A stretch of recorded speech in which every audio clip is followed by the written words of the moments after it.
Thank you.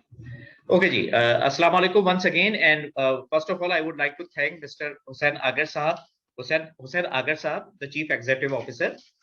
Thank you so much, Hussain Sahab. Mr. Malik told me that you were not available at the beginning of my presentation. आपने join किया तो really appreciate that. और thank you so much to all the audience जिन्होंने appreciate किया और जो भी मैंने कोशिश की विद इन दिस जो लिमिटेड टाइम फ्रेम था, हमने 40-45 मिनट्स में हमने देखा कि कोशिश की कि दरिया को जिसे कहते हैं कूजे में बंद करना समंदर को, इट्स नॉट दैट इजी। बहुत इंपॉर्टेंट टॉपिक है और ये कहे कि 32 मिनट्स में या 30 to 40 मिनट्स में हम सब कुछ सिखा दें, पढ़ा दें, तो ये जरा it would be asking a bit too much. जो 3-4 पॉइंट्स आए हैं उस पर हम डिस्कस कर लेते हैं। पहला जो पॉइंट है वो रिटेंशन के हवाले से मलिक साहब ने कहा, जाहिर सी बात है आप सबकी कोऑर्डिनेशन के साथ ये सवाल आ रहे हैं। तो हमने जब 33% की बात की थी तो आपने ये फरमाया कि साद मलिक साहब का क्वेश्चन बाकी सब भी शायद एग्री करे कि हमने रिटेंशन के हवाले से फैक्टर्स नहीं बताए कि कौन से वो फैक्टर्स हैं जो अल्टीमेटली आपको हेल्प करेंगे रिटेंशन में, क्योंकि 33% का एक ऐसा फिगर है, हुसैन अगर साहब आप भी एग्री करेंगे कि बड़ा टफ हो जाता है अगर ऑर्गेनाइजेशन में खुदा ना खासा अगर 33% का टर्नओवर होने लगे तो फिर हर साल इतनी कॉस्ट बेयर करना, और इतना आ जाता है क्योंकि हमने देखा कि एचआर की एक कॉस्ट होती है, ट्रेडिंग एंड डेवलपमेंट की नॉलेज चली जाती है बंदे की, और सारे जो टैलेंट होता है वो अपने साथ, जो स्किल्स होता है वो अपने साथ ले जाता है when a person leaves the organisation.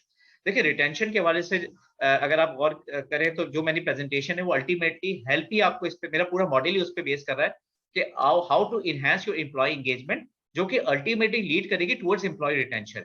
और एम्प्लॉय एंगेजमेंट कैसे होगी, जो कि मैंने एक पॉइंट रेज किया और हशाम साहब ने भी कहा कि मैं उस पॉइंट को बात को इंडोर्स करूं, और वो मैं कर रहा हूं कि आस्क। देखिए लीडर जब आपका सब्जेक्ट मैटर एक्सपर्ट होता है तो यू हैव टू आस्क, आपको जो है सवालात जो है ना, आपको जो जो दूसरे लोग सवालात कर रहे होते हैं, you have to answer the right questions. यानी इसका मतलब ये हुआ कि जो भी डोमेन के हवाले से नॉलेज है, जो फाइनेंस के चैंपियन है, हमारे सेल्स के लोग हैं, वो एग्री करेंगे मार्केटिंग के कि उनसे अगर कोई टेक्निकल उनकी नॉलेज के बारे में क्वेश्चन किया जाए तो वो उसका जवाब उनको आता होता है। अब सलमान साहब मेरे पास आईटी के हमारे नेटवर्क के एक्सपर्ट हैं, अगर नेटवर्किंग के बारे में कोई चीज पूछनी होगी तो मैं शाहिद अतर साहब जो मेरे आईएमएस के या हेल्थ एंड सेफ्टी के आदमी, उनसे नहीं करूंगा, मैं नेटवर्क के आदमी से नेटवर्क की बात करूंगा।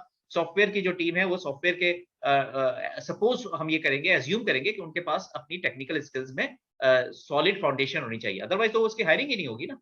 तो जो बात थी कि रिटेंशन कैसे करनी है, रिटेंशन के लिए आपने सबसे बड़ी जो चीज क्रिएट करनी है वो है एनवायरनमेंट क्रिएट करना है ऐसा। और एनवायरनमेंट कैसे क्रिएट होगा, एनवायरनमेंट जो क्रिएट होगा वो टीम बॉन्डिंग से होता है। उसमें आपको जैसे माशाल्लाह मुझे बहुत अच्छा लगा, आपकी पूरी टीम फोकस होके इस प्रेजेंटेशन के लिए आप जमा हुए, चाहे वो अलग अलग वर्क स्टेशन में क्यों नहीं थे, लेकिन एटलीस्ट उन्होंने सबने एक ही पॉइंट को सुनने की कोशिश की। तो जब आप पिकनिक्स करेंगे, गैदरिंग्स करेंगे, इवेंट्स करेंगे, उससे आपकी एम्प्लॉय की बॉन्डिंग होगी।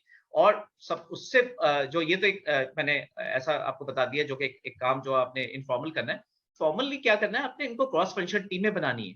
हमने ये देखा दुनिया ये जो आजकल रिसर्च ये कहती है कि अगर आपका कोई प्रोजेक्ट होता है उसमें आपको बाज़ दफा आईटी की सपोर्ट चाहिए, फाइनेंस के आदमी की सपोर्ट चाहिए, सेल्स के बंदे की चाहिए, मार्केटिंग चाहिए, कोई नई की प्रोडक्ट डेवलपमेंट हो रही है, कोई बिजनेस आइडियाज आ रहे हैं, उस पर आपको काम करना पड़ेगा। एक जो चीज हमने मैं आपको नोकिया की एग्जांपल दूं कि वहां पे जब वो कंपनी सक्सेसफुल थी, वो अपनी वैल्यूज की जब काम कर रही थी तो उन्होंने वैल्यूज की जो बिल्डिंग थी, वैल्यूज की जो क्रिएशन थी, उसमें पूरी ऑर्गेनाइजेशन को जो है किसी ना किसी लेवल के ऊपर इंगेज करने की कोशिश की। तो जब आप एम्प्लॉय इंगेजमेंट के सारे मैकेनिज्म्स करेंगे क्रिएट, तो अल्टीमेटली रिटेंशन बढ़ेगा। एक छोटी सी एग्जाम्पल जो मैंने अपने इदारे में करके देखी, मैं आपके साथ शेयर करा दूं। काइजन का एक हम नया प्रोजेक्ट लेके आए जिसमें हमने टारगेट हमारे सीईओ ने ये दिया हमारे एचओडीज को कि आपने सबने जो है, एग्जांपल दे रहा हूँ, टारगेट हमने ये कर दिया कि 12 मिलियन रुपीस हमने सेव करने हैं 2020 के अंदर। अब अगर अपने 12 मिलियन रुपीस सेव करने हैं तो ऐसे आपको पता है जब भी इदारे के अंदर ऑर्गेनाइजेशन प्रॉफिटेबिलिटी दो ही तरीकों से अचीव करती है, या तो अपने रेवेन्यू इनहेंस कर दे या अपनी कॉस्ट कम कर ले। रेवेन्यू इनहेंस करना हमेशा मुश्किल होता है क्योंकि नई प्रोडक्ट पे जाना और समटाइम्स आपको प्राइस इंक्रीज करनी पड़ती है। कॉस्ट आपके लिए कंट्रोल करना निस्बतन आसान होता है। जब आपने कॉस्ट कंट्रोल के उनको बता दिया अपनी टीम को कि जी इनिशिएटिव्स लेने, और उनकी क्रॉस फंक्शनल टीम बना के उनको इन्वॉल्व कर दिया, चाहे वो जूनियर हो सीनियर हो, तो फिर आपको उसका इम्पैक्ट मिलता है। तो याद रहे कि रिटेंशन के लिए जैसे मैंने अर्ज किया कि आपको बहुत सारे काम करने पड़ेंगे, लोगों को करियर पाथ बताना पड़ेगा, लोगों को जो है वो एम्प्लॉय को एंगेज करने के लिए आपको उनको ट्रेनिंग एंड डेवलपमेंट पे उनको जो है वो फोकस करना पड़ेगा। आजकल के दौर में ट्रेनिंग एंड डेवलपमेंट बहुत निस्बतन काफी आसान है। जरूरी नहीं है कि आप 10 लाख रुपए आदमी की कॉस्ट करें एक आदमी के ऊपर। देखें अब यूट्यूब का जमाना है, राइट? कई चीजें आपके पास ऐसी हैं जो छोटे छोटे चैनल्स पे, छोटी छोटी वीडियोस पे आप लर्निंग ले सकते हैं। मैं अपनी ऑर्गेनाइजेशन की एग्जांपल दूं, रीडिंग क्लब अभी हमने क्रिएट किया। रीडिंग क्लब में हम क्या करते हैं कि जो टॉप की इस तरह की बेस्ट सेलिंग बुक्स होती है, जो वैल्यूज पे बेस करें, जो किसी कॉन्सेप्ट पे बेस करें, वो हम आपके साथ उनके साथ शेयर कराते हैं। समरी भी मौजूद होती है। जो सपोर्ट स्टाफ, जो छोटा लेवल का स्टाफ थोड़ा सा ऐसा है जो इंग्लिश में जिसको चैलेंज है, उर्दू में भी अब आपके पास वो वीडियोस अवेलेबल है। तो what I am saying is के पूरे इसके हवाले से पूरे एक मैकेनिज्म होता है जो क्रिएट किया जाता है।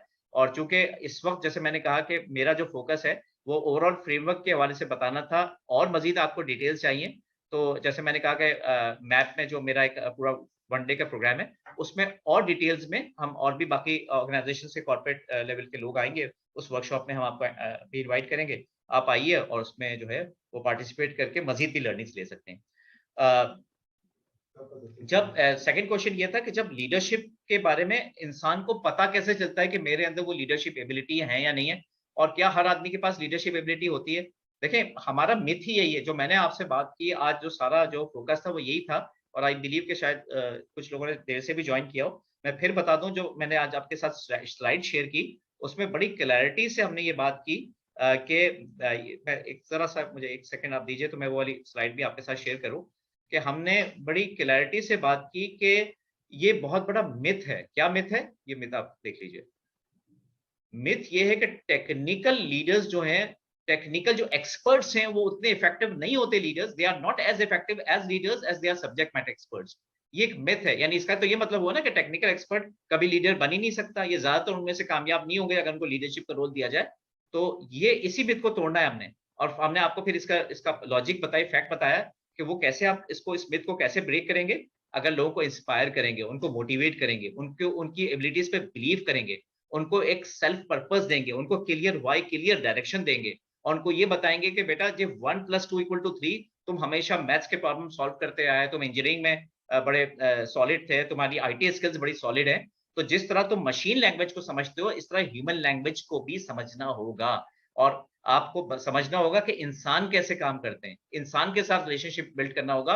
और इंसान के साथ रिलेशनशिप कैसे बिल्ड होता है? जब आप उसकी जिंदगी में दिलचस्पी लें, उसके खानदान के बारे में पूछें, उसकी बर्थडे आपको पता होनी चाहिए, वो उसको क्या, उसकी लाइक्स है क्या डिसलाइक्स है आपको पता होनी चाहिए। उसके साथ आपको उसको अपने साथ बिठा के डिसीजन मेकिंग में इन्वॉल्व करना होगा। You have to ask the right questions from your team, right. उससे आपको इन्वॉल्व करना होगा, उसको पूछना, उससे सवाल करने होंगे ताकि वो इन्वॉल्व हो और वो आके आपके साथ डिस्कस करे। आपको जब प्लान्स बना रहे हो, बिजनेस प्लान्स बना रहे हो, तो उस वक्त उसकी इन्वॉल्वमेंट करें। यकीन करें, जब आप उनका इनपुट लेंगे, चाहे उनके एक बात भी काम की ना हो, लेकिन आपका सिर्फ इन्वॉल्वमेंट ही करना उनको जो है वो बहुत ज्यादा रिकॉग्नाइज फील बनाएगा। और किसी आदमी को जब आप रिकॉग्नाइज करते हैं, रिकॉग्निशन करते हैं, अप्रिशिएशन करते हैं, तो अल्टीमेटली ये उसके रिटेंशन की तरफ जाती है। बाज़ाबाद ऑर्गेनाइजेशन में सैलरीज कम होती हैं, लेकिन वहां का कल्चर इतना अच्छा होता है कि लोग छोड़ते हुए they think 1000 times before leaving the organisation.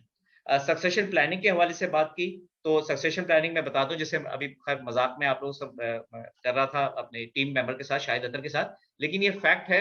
मैं आपको बताऊं, सक्सेशन प्लानिंग के बारे में ये एक चीज बड़ी इंपॉर्टेंट है जो हमें समझना चाहिए। अब रिसर्च ये कहती है, या अब जो मॉडर्न कॉर्पोरेट वर्ल्ड में ये हो रहा है कि अब बहुत ज्यादा जो है फोकस इस तरह के यहाँ पे इनहेंस हो गया है कि as a leader you have to develop more leaders. आप प्रमोट हो ही नहीं सकते टू द नेक्स्ट लेवल जब तक कि आप अपना नंबर 2 तैयार ना कर लें। क्लियर क्लियर हो रही बात? शाहिद अफजल साहब मेरे सामने बैठे हुए हैं, आपको पता है इस वक्त सीनियर मैनेजर नहीं बन सके। इनके, मैं मुंह पे कह रहा हूँ, इनकी बेसिक जो नाकामी की वजह for not being a senior manager, उसमें हो सकता है इनका कोई फॉल्ट भी ना हो, क्योंकि मैंने अभी आईएमएस डिपार्टमेंट ज्वाइन किया है, कि इनका नंबर 2 कोई था ही नहीं। तो अब नंबर 2 के लिए हमने क्या किया कि जो खातून हमारे पास अवेलेबल थी, एक रिसोर्स मुझसे पहले, उन खातून पे किसी ने डेवलपमेंट नहीं की, उन्होंने काम ही कभी कभी उनके ऊपर किसी ने उनकी स्किल पे काम ही नहीं किया था। अब हम जब उनकी स्किल पे काम कर रहे हैं, तो हमने देखा उनके अंदर तो बड़ा टैलेंट है। बहुत सारी ऐसी चीजें जो जाहिर सी बात है, शाहिद साहब एक एज पे है जहाँ पे उन्होंने वो उस लेवल पे जो बच्चे अब सीख के आते हैं, यंग टैलेंट जो सीख के आता है, वो लर्निंग्स उनके पास भी नहीं थी। उस बच्ची ने माशाल्लाह वो करके दिखाया है। लेकिन शाहिद साहब ने जब उसको डेवलप किया, तो इनका अपना एक्सपीरियंस, एक्सपर्टीज है। तो जब ये डेवलप करेंगे नीचे डाउन द लेवल, जिस तरह ये काम कर रहे हैं अपनी टीम पे, तो अल्टीमेटली हम इनको प्रमोट कैसे करेंगे ऑर्गेनाइजेशन, क्योंकि हमारे पास एक लेवल है सीनियर मैनेजर की, जिसपे उन्होंने आगे अपनी टीम को लेके चलना है। और फिर मैं बता दूं कि लीडरशिप बैकअप जो है सर, ये बहुत जरूरी है। शाम साहब की बात से मैं 110% एग्री करूंगा कि जब वो एक लीडर का काम है कि विजन क्रिएट करता है, गोल्स क्रिएट करता है, उनके साथ डिस्कस करता है, और फिर लोगों में भी इतनी स्पार्क होनी चाहिए, इतनी वो फायर उनके अंदर, they must have fire in their belly, कि वो फिर उसको उस चीज से अट्रैक्ट हो और उसको जो है वो पिक करें उन सारे लर्निंग्स को, और उन लर्निंग्स को पिक करने के बाद उसको इम्प्लीमेंट करें अपनी कॉर्पोरेट लाइफ में। अगर हम ऐसा करेंगे, जब हम ये एक सिनेरियो क्रिएट करेंगे, ऐसा एनवायरनमेंट क्रिएट करेंगे, आप बिलीव करें आपके लीडर्स तैयार होते चले जाएंगे। आपको सक्सेशन प्लानिंग में, मैं फिर अर्ज करूं, बहुत ज्यादा फोकस करने की जरूरत होगी, क्योंकि अल्टीमेटली इंसान की ना जिंदगी का भरोसा, ना इस चीज का भरोसा है कि वो कितनी जल्दी कब आपकी ऑर्गेनाइजेशन छोड़ के चला जाए, अगर उसको बेटर अपॉर्चुनिटी मिलती है। तो जिस आप बिजनेस वर्ल्ड में हम हैं, बहुत फास्ट बिजनेस वर्ल्ड है, बहुत ज्यादा फास्ट पेस है, तो इसमें हमारे लिए बड़ा जरूरी है कि जो अवेलेबल रिसोर्सेज हैं उस पे आप इन्वेस्टमेंट करने से ना घबराएं, उनकी ट्रेनिंग और डेवलपमेंट पे फोकस करें। और ट्रेनिंग डेवलपमेंट पे फोकस में ये मतलब खुदा ना खास्ता कहीं से नहीं है कि हर आदमी पे आप 10-15 लाख रुपए खर्च करेंगे तो जब भी वो ट्रेनिंग वो इन्वेस्टमेंट कहलाएगी। ठीक है, तो ये आपको एक क्रिएशन करनी है ऐसे एनवायरनमेंट की। तो आई होप के मैं आपके चारों सवालात के जवाब दे सका हूँ।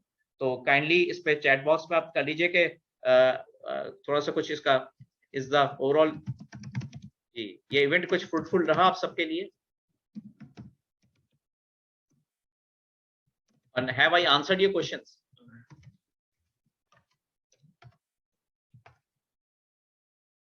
तो चलो, great, I am really excited, आपने अमेजिंग लिखा है, and thank you so much. Rabia Pasha ने भी बड़े अच्छे रिमार्क्स दिए, तो मैं सबका बहुत ज्यादा शुक्रगुजार हूँ।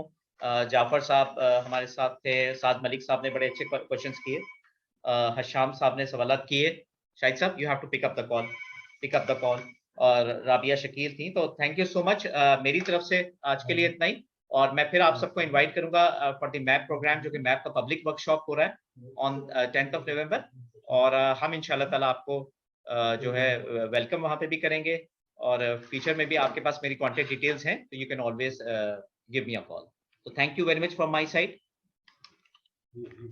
अगर फिर भी कोई क्वेश्चन है तो यू आर मोस्ट वेलकम।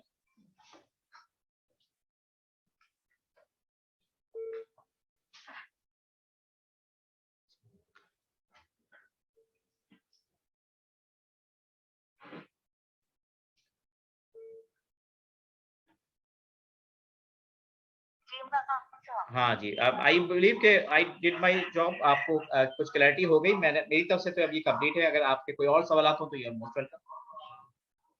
ठीक है, चलो, सो नाइस,